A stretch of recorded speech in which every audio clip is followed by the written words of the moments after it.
Session में आप सभी का स्वागत है। मेरा नाम है Rajesh Chamola, teacher science ICT virtual classroom Dehradun से। चलिए स्टूडेंट्स, जल्दी से अपनी सीट्स ले लीजिए, अपनी जगह पर बैठ जाइए। हम लोग क्लास को स्टार्ट कर रहे हैं विद इन 1 मिनट।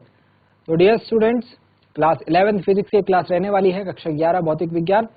अपनी पिछली क्लासेस में जो जो चीजें हम कवर अप कर चुके हैं बच्चों, ठीक उसी के आगे करेंगे कंटिन्यू। आज की क्लास में हम लोग डिस्कस करने वाले हैं एक नए चैप्टर के बारे में, जिसका नाम है मात्रक एवं मापन, यानी यूनिट्स एंड मेजरमेंट।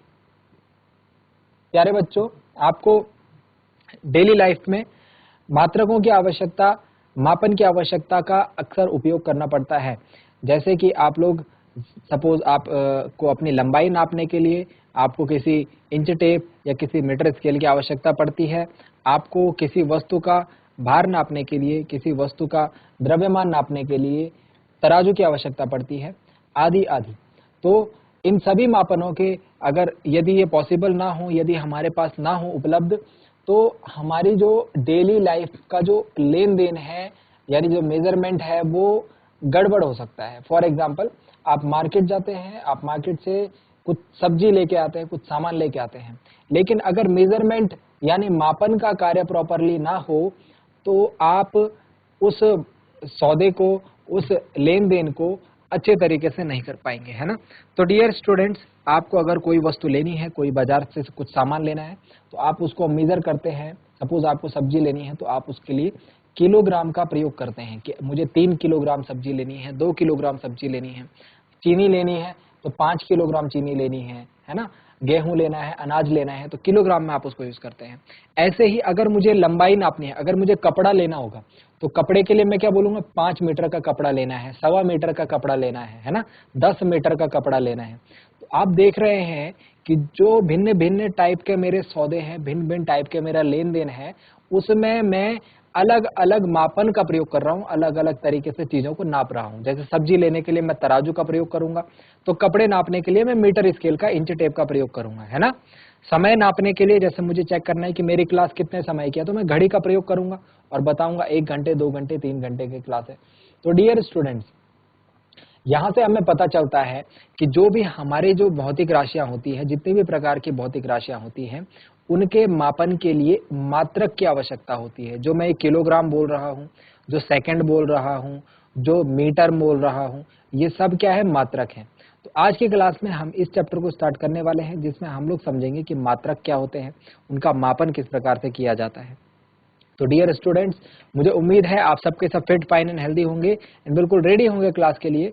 आगे की बातों को सीखने समझने के लिए हम लोग चलते हैं स्मार्ट बोर्ड की स्क्रीन पर। आप अपना ध्यान बनाए रखिए अपनी स्क्रीन पर। ध्यान से देखिए, हम लोग क्लास 11 की बात यहाँ पर कर रहे हैं।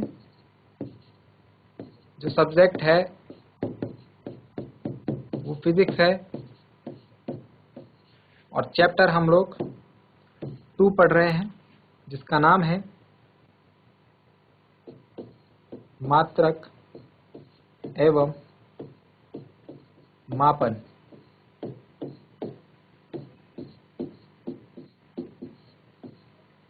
Units and measurement.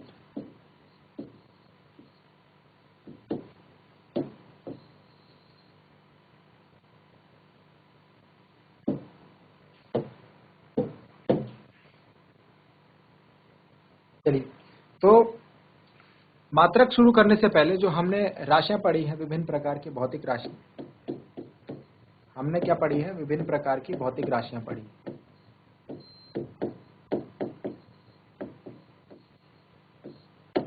भौतिक राशियां 2 प्रकार की होती है, मूल भौतिक राशियां एवं व्युत्पन्न भौतिक राशियां।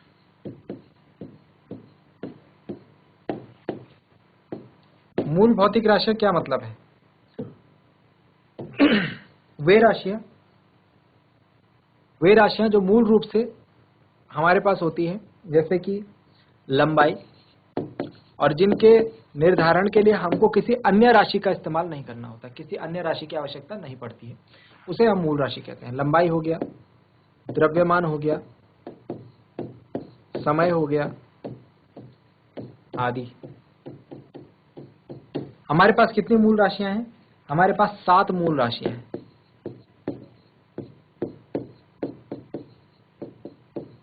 हमारे पास 7 मूल राशियां हैं।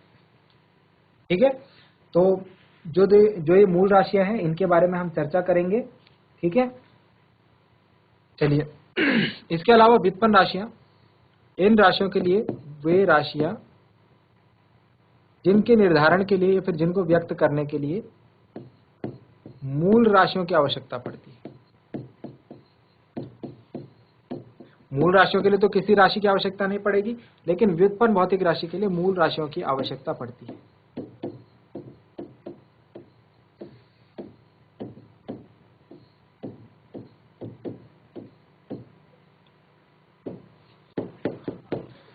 मूल राशियों की आवश्यकता कौन कौन सी? जैसे बल हो गया, इसके अलावा कार्य हो गया, इसके अलावा ऊर्जा, गतिज ऊर्जा, स्थितिज ऊर्जा, है ना, आदि। ये सभी क्या है? व्युत्पन्न राशियां। व्युत्पन्न राशि कैसे? जैसे बल कहूं, एग्जाम्पल के लिए हम देखते हैं बल। बल को हम कैसे निरूपित करते हैं? एफ इज इक्वल टू क्या होता है? एम इंटू ए। एम का मतलब द्रव्यमान, ए का मतलब त्वरण। इसको मैं ऐसे लिख सकता हूं, एम इंटू त्वरण को हम क्या बोलते हैं? वेग परिवर्तन की दर, डेल्टा वी अपॉन टी। और एम इंटू वेग को हम क्या बोलते हैं? दूरी बटे समय। तो ये हो गया दूरी बटे समय। क्या वेग के लिए लिखा हमने ये, और एक समय यहां ऑलरेडी है। एम का क्या मतलब है? एम का मतलब है द्रव्यमान। तो देखो क्या बन गया हमारा रिलेशन, द्रव्यमान गुणा दूरी बटे समय गुणा समय। तो द्रव्यमान, दूरी और समय तीनों क्या है? मूल राशियां है ना। तो बल क्या हो गई? बल एक व्युत्पन्न राशि हो गई। क्यों? क्योंकि इसके निर्धारण के लिए मुझे इन राशियों की आवश्यकता पड़ रही है, और ये सभी क्या है? ये सभी मूल राशियां। अब समझ में आया? ठीक है, गुड, आई होप समझ में आ गया होगा। चलिए, तो ये एक एग्जाम्पल के थ्रू मैंने समझाया। ठीक, और बाकी एग्जाम्पल्स में भी आप देख सकते हैं। सपोज हम लोग बात करते हैं, हम लोग कोई एक सिंपल से उदाहरण की बात करते हैं। सपोज हम बात करते हैं चाल की। चाल भी क्या है? एक व्युत्पन्न राशि। चाल हम बोलते हैं v बराबर दूरी बटे समय। तो चाल पता लगाने के लिए, किसी वस्तु की चाल या स्पीड पता लगाने के लिए आपको क्या चाहिए? आपको दूरी चाहिए और समय चाहिए। और दूरी क्या है? लंबाई है, और समय दोनों क्या है? मूल राशियां हैं। दूरी क्या होगा? दूरी का मतलब लंबाई तो है, एक बिंदु से दूसरे बिंदु के बीच की दूरी मतलब दोनों बिंदुओं के बीच की लंबाई। ठीक है, तो दूरी भी क्या है? एक मूल भौतिक राशि है। बात समझ में आई? तो भौतिक राशियां दो प्रकार की होती हैं, मूल एवं व्युत्पन्न। बात समझ में आ गई? चलिए, अब इस चैप्टर में हम लोग बात करने वाले हैं मात्रक के बारे में। इस चैप्टर में हम लोग बात करने वाले हैं मात्रक के बारे में। तो सबसे पहले मात्रक को लिखते हैं। मात्रक क्या होता है? यूनिट। यूनिट किसे कहते हैं? ठीक है, तो यूनिट बच्चों, मैंने आपको बताया था यूनिट की परिभाषा आपको जो है याद करनी है। और वो यूनिट के लिए 3-4 बातें आपको ध्यान रखनी है। मानक, ये एक मानक है। मानक मतलब जिसे मान लिया गया है। सपोज मैं बोलूं कि आप आटा लेके आओ बाजार से, तो आप बोलेंगे कितने किलोग्राम आटा लाऊं? आप बोलेंगे कितने किलोग्राम आटा लाऊं? ये किलोग्राम क्या है? ये किलोग्राम मात्रक है। आपने किलोग्राम में क्यों बोला? क्योंकि आपको पता है आटे को अगर तोड़ना है तो किलोग्राम ही यूज करूंगा। समझ रहे हो बात को? तो ये एक मानक होता है।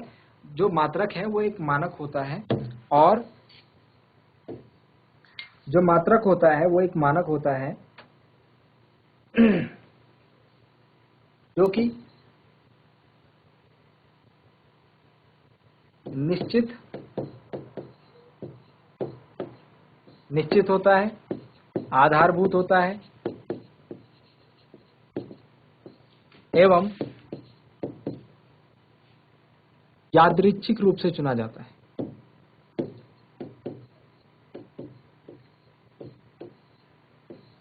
एवं यादृच्छिक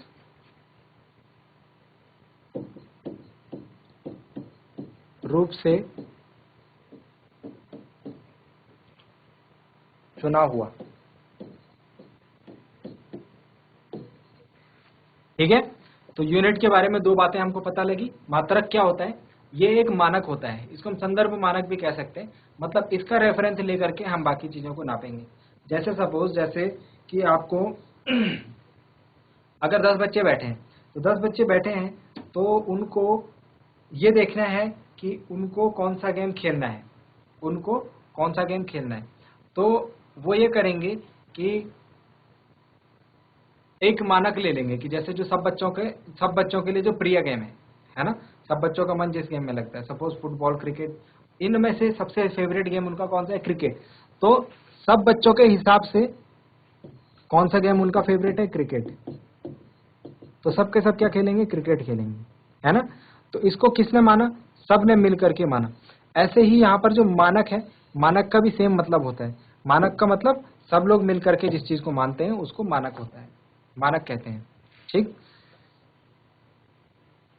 यादृच्छिक रूप से चुने हुए एवं मान्यता प्राप्त।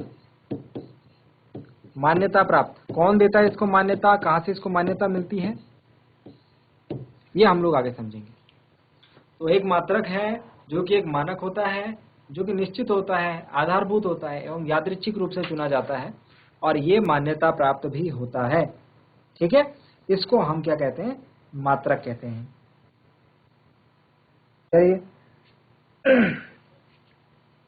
जिस प्रकार से हमारे पास दो प्रकार की भौतिक राशियां थी, मूल भौतिक राशियां एवं व्युत्पन्न भौतिक राशियां, इसी प्रकार से मात्रक भी दो प्रकार के हो जाते हैं।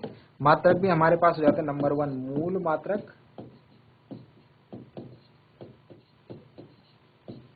जिसको हम कहते हैं फंडामेंटल यूनिट,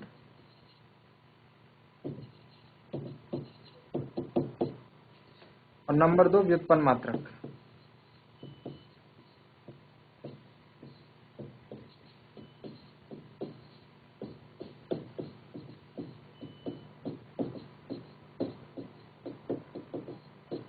डिराइव्ड यूनिट्स। मूल मात्रक कौन से हो गए? जो मूल राशियों से संबंधित होते हैं। वे मात्रक जो मूल राशियों से संबंधित होते हैं, मूल राशियों को व्यक्त करने के लिए जिनका प्रयोग किया जाता है।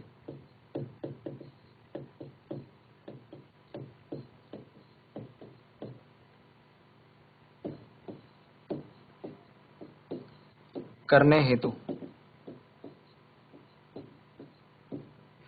मूल राशियां कितनी? मूल राशियां अभी बताया था 7 मूल राशियां। ठीक है। व्युत्पन्न मात्रक, व्युत्पन्न मात्रक मतलब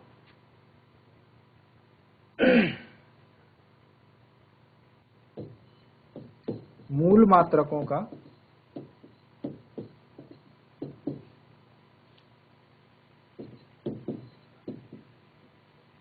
संयोजन होते हैं, यानी कि व्युत्पन्न भौतिक राशियों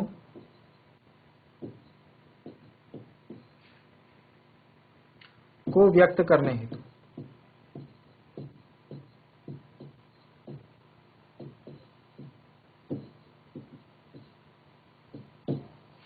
ठीक है, तो मूल राशियों को व्यक्त करने के लिए मूल मात्रक और व्युत्पन्न राशियों को व्यक्त करने के लिए व्युत्पन्न मात्रक। ठीक है, व्युत्पन्न मात्रक में क्या होगा? मूल मात्रकों का संयोजन होगा, यानी कि उसके अंदर मूल मात्रक हमको देखने को मिलेंगे। जैसे हमने क्या देखा था पीछे, व्युत्पन्न भौतिक राशि बनाने के लिए हमको मूल भौतिक राशियों की आवश्यकता पड़ रही थी। ठीक है, अब नेक्स्ट आप पढ़ेंगे मात्रकों की प्रणाली, सिस्टम ऑफ यूनिट्स।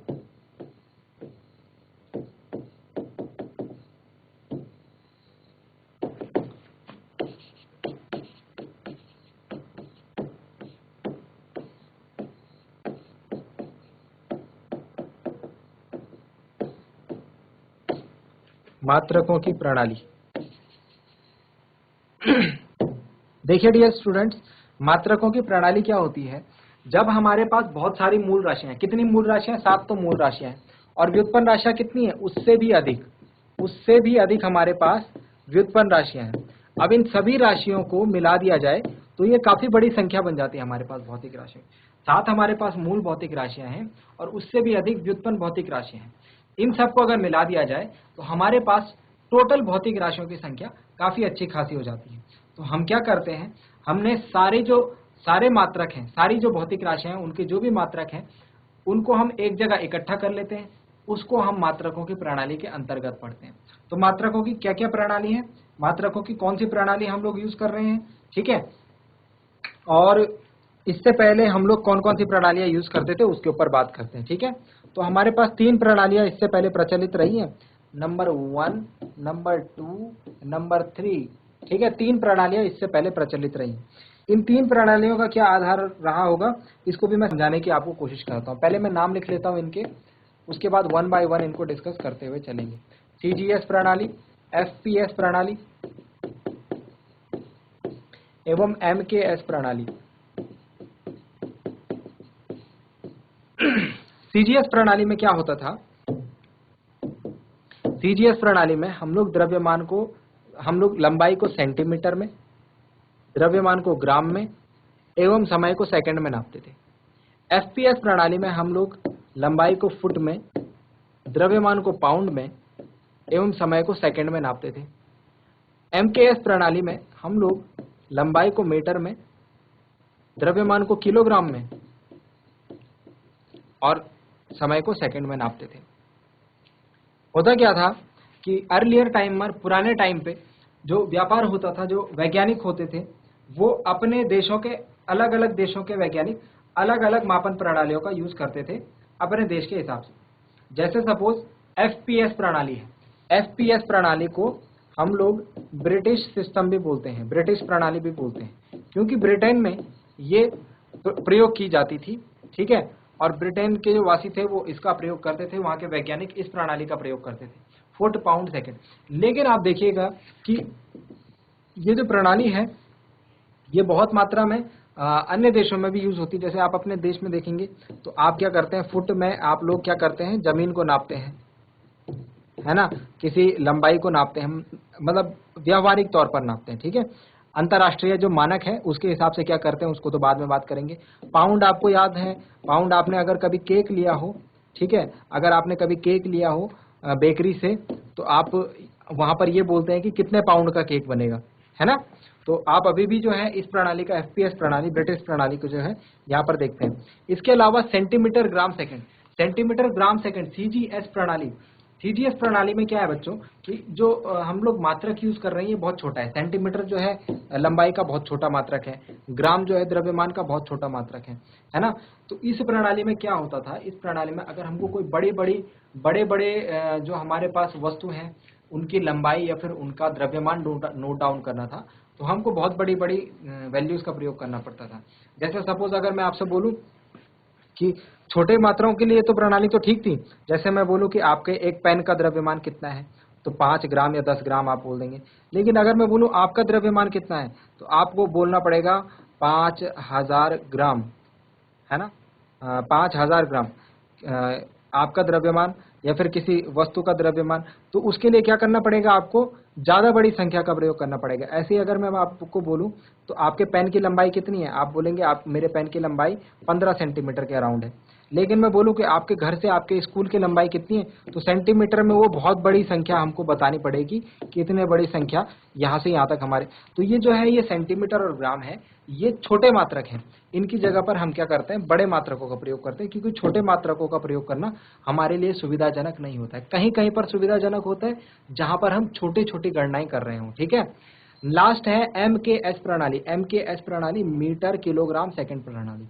MKS प्रणाली ही ऐसी प्रणाली है जिसको हम आज की डेट में यूज करते हैं।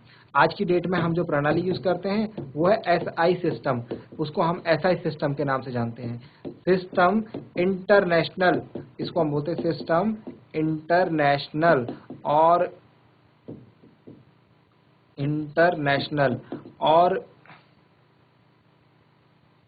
नेशनल, और इसको ऐसे लिखते हैं सिस्टम इंटरनेशनल।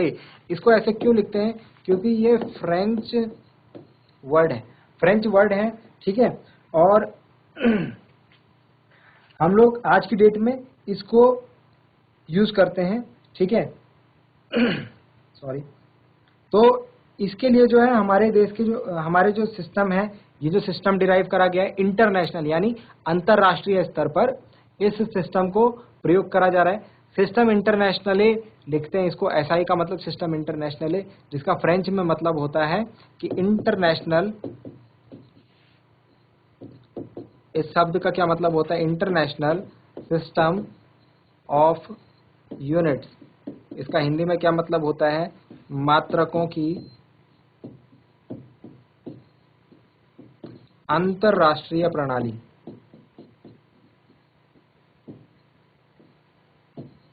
मात्रकों की अंतरराष्ट्रीय प्रणाली, ठीक है। तो international system of units, SI system, system international इसको बोलते हैं। फ्रेंच वर्ड है जिसका क्या मतलब है? मात्रकों की अंतरराष्ट्रीय प्रणाली। तो हमने कौन सी प्रणाली को चूज किया है मात्रकों की अंतरराष्ट्रीय प्रणाली के रूप में? हमने एमकेएस पद्धति को यूज किया है। और एमकेएस पद्धति को हम लोग जो यूज करते हैं उसको हम लोग एसआई सिस्टम या एसआई प्रणाली, एसआई सिस्टम में हम लोग सेम चीज, जो दूरी है या लंबाई है उसको मीटर में, द्रव्यमान को किलोग्राम में एवं समय को सेकंड में यूज करते हैं। तो एसआई सिस्टम के हिसाब से अगर हम एसआई सिस्टम बोले तो एसआई के हिसाब से, एसआई सिस्टम के हिसाब से, सिस्टम इंटरनेशनल के हिसाब से हमारे पास जो मात्रक होंगे वो ये होंगे। बात समझ में आ गई? जो द्रव्यमान का मात्रक होगा, मैं लिख लेता हूं इसमें एक बार, आपको कंफ्यूजन होगा। ये लंबाई का मात्रक होगा मीटर यानी लेंथ का, ये द्रव्यमान का मात्रक होगा यानी मास का, और ये समय का मात्रक होगा यानी किलोग्राम का, ठीक है। तो ये हमारे पास एक नई प्रणाली बन के आई है जो कि है एसआई प्रणाली, ठीक हो गया। अब हम लोग क्या करते हैं, हमारे पास कितने मूल मात्रक हैं? 7 मूल मात्रक हैं। नोट में लिख लेंगे, नोट में लिख लेंगे। अब हम इन 7 मूल मात्रकों के बारे में पढ़ेंगे और इनके मात्रकों के बारे में पढ़ेंगे। तो हमारे पास 7 मूल राशियां हैं।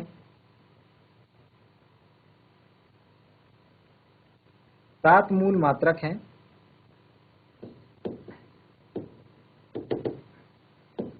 एसआई सिस्टम में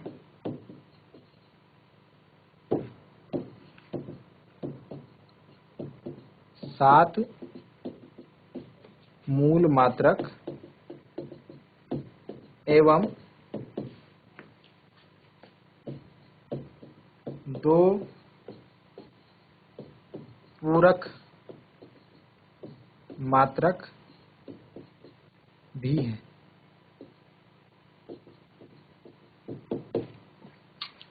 तो 7 मूल मात्रक हैं और 2 पूरक मात्रक हैं हमारे एसआई सिस्टम में। तो अब हम 1 बाय 1 इनको डिस्कस करते हैं, ठीक है। चलिए, इतना समझ में आ गया होगा। हम लोग अभी थ्योरी के ऊपर काम कर रहे हैं। तो एक जल्दी से ग्राफ बना लीजिए, एक टेबल बना लीजिए जिसमें कि हम लोग 3 खाने रखेंगे।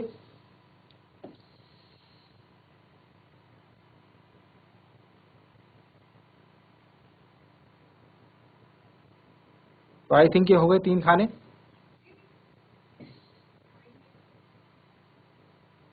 ठीक है। एक तरफ आप लिखिए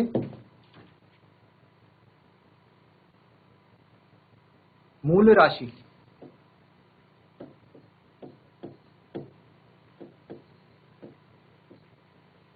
एक तरफ आप लिखिए मूल राशि।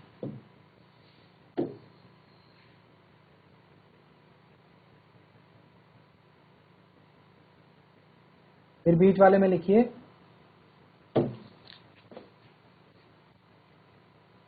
बीच वाले ब्रैकेट में लिखिए नाम।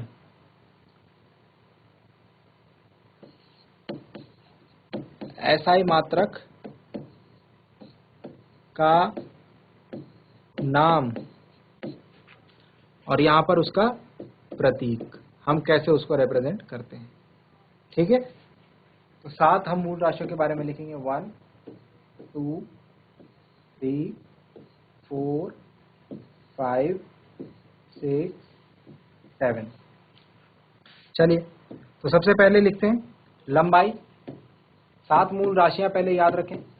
लंबाई, द्रव्यमान, समय, विद्युत धारा,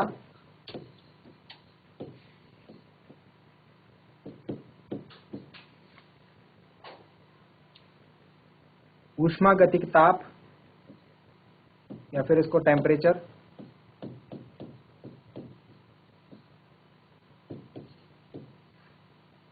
पदार्थ की मात्रा,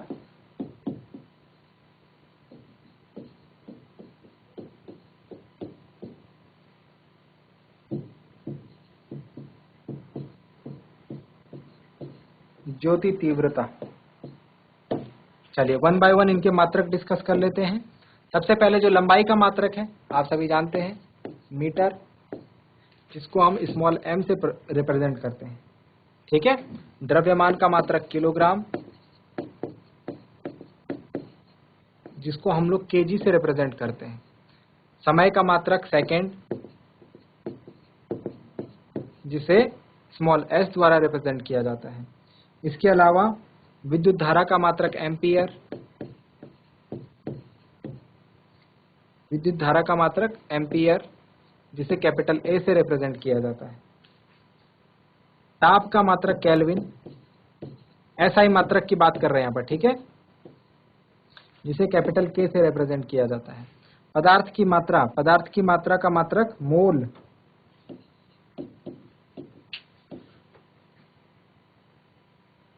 मोल, जिसे हम MOL लिख करके रिप्रेजेंट करते हैं। ज्योति तीव्रता का मात्रक कैंडिला,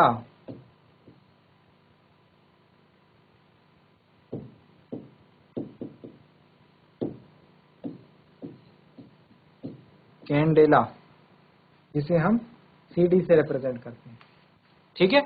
तो ये हमारे पास मूल राशियां हैं और उनके SI मात्रक है, ठीक हो गया। लंबाई का मात्रक मीटर है। अब देखो मूल राशियों की डेफिनेशन आपको देना थोड़ा मुश्किल है। मूल राशियों की डेफिनेशन हम लोग नहीं दे सकते क्योंकि वो मूल है, ठीक है। तो ये गुण होगा, किसी वस्तु का गुण होगा, किसी वस्तु की लंबाई भी होगी, उसका कुछ द्रव्यमान भी होगा, उसका समय नापने के लिए हमारे पास कुछ ना कुछ वैल्यू जरूर होगी, ठीक है। तो ये हमारे पास मूल राशियां हैं, यानी जिनकी डेफिनेशन देना आपके लिए थोड़ा कठिन है। इनको हम लोग मेजर करते हैं, इनके लिए हम लोग मेजरमेंट रखते हैं और एक फिक्स हम लोग वैल्यू जो है वो डिफाइन करते हैं, जो भी साइंटिस्ट हैं और जो भी यूज इनको करते हैं सिस्टम में, तो उसके हिसाब से हम लोग इसको मूल राशियों को डिफाइन करते हैं, ठीक है। जैसे कि सपोज मैं एक डेफिनेशन आपको बताता हूँ कि हम लोग जैसे किलोग्राम बोलते हैं, तो 1 किलोग्राम को हम किससे नापा, 1 किलोग्राम को हमने किससे नापा। आप लोग तो आपके जो दुकान जाते हैं उसमें वाट से नापते हैं, लेकिन आप सोचिए कि कोई 1 किलोग्राम में कम सामान दे सकता है, कोई ज़्यादा दे सकता है, लेकिन 1 किलोग्राम में सबका जो सामान होगा वो बराबर मात्रा का होगा। कैसे? क्योंकि 1 किलोग्राम को फिक्स करा गया है, 1 किलोग्राम की जो मात्रा है वो फिक्स करी गई है, वो किसके बराबर रखी गई है, तो उसे मानक कहेंगे। अब वो मानक मैं आपको बताता हूँ कि फ्रांस में पेरिस के पास सोवरिस में स्थित अंतरराष्ट्रीय मापतोल ब्यूरो में हमने 1 किलोग्राम के अंतरराष्ट्रीय आदि प्रारूप प्लेटिनम और इरिडियम की मिश्र धातु, प्लेटिनम और इरिडियम की मिश्र धातु से बना हुआ एक सिलेंडर है, जिसका हम द्रव्यमान 1 किलोग्राम बोलते हैं, और इसको हमने 1889 से मान्य कर दिया।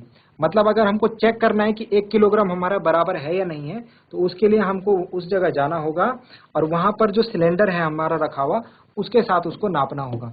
अगर उसके बराबर हमारा द्रव्यमान आता है तो मतलब वो 1 किलो है या फिर नहीं है। तो इसको बताने का मेरा मतलब क्या था आपके पास, इसको बताने का मकसद ये था बच्चों कि जो मात्रक है ये हम लोग नहीं डिसाइड करते हैं, ये अंतरराष्ट्रीय संस्था या फिर जो अंतरराष्ट्रीय स्तर पर जो वैज्ञानिक होते हैं वो बैठते हैं और बैठ करके इसका डिसीजन लिया जाता है कि किस मात्रक की मान्यता कितनी होगी और किस मात्रक का मान कितना होगा, और उसके बाद सभी लोग जो है उसी का प्रयोग, उसी को यूज करते हैं। तो आज के लिए इतना ही था बच्चों, समय की कमी के कारण आज के लेक्चर को हम यहाँ पर रोक रहे हैं। ओके, इसके अलावा 2 पूरक मात्रक भी हैं, जिसमें कि हम लोग कोण की बात करते हैं। दो प्रकार के कोण होते हैं, समतलीय कोण होता है और घन कोण होता है। समतलीय कोण मतलब जो कागज पर जो कोण बनता है, जो समतल पर जो कोण बनता है, द्विविमीय जो किसी भी द्विविमीय आकृति का जो कोण होगा उसको समतलीय कोण कहेंगे।